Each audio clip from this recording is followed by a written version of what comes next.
வணக்கம் நண்பர்களே. விடாமுயற்சி உலகம் முழுக்க மாஸ் செலப்ரேஷனோட படம் ரிலீஸ் ஆச்சு.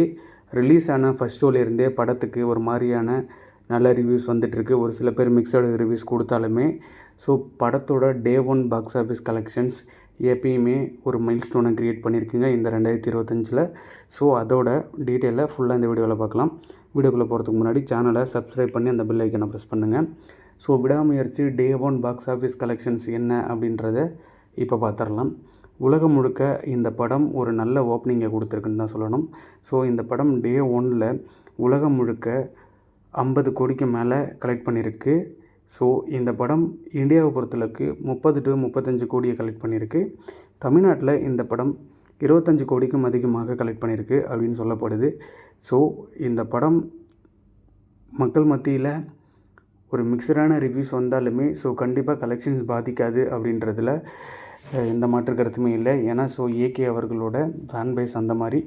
அந்த அளவுக்கு படம் என்ன மிக்சடான ரிவ்யூஸ் வந்தாலும் கலெக்ஷன்ஸ் ஒரு பக்கம் இன்க்ரீஸ் ஆகிட்டு தான் இருக்கும். பார்க்கலாம் வெயிட் பண்ணி.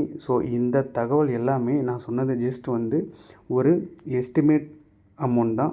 இந்த படத்துக்கு இன்னுமே எக்ஸ்ட்ரா க்ரோஸ் கூடலாமே ஒழிஞ்சு கண்டிப்பாக டிக்ரீஸ் ஆகாது. டே 1ல் 50 கோடிக்கும் அதிகமாக தான் உலகம் முழுக்க கலெக்ட் பண்ணியிருக்க ஹைலி சான்சஸ் இருக்குது.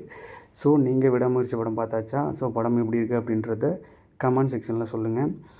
விடாமுயற்சியோட டே 1ல் புக்கிங்ஸ் 900க்கும் அதிகமான ஷோக்கள் சென்னையில் ஷெடியூல் பண்ணியிருந்தாங்க. இப்போ அந்த ஷோக்கள் கொஞ்சம் குறைஞ்சிருக்கு.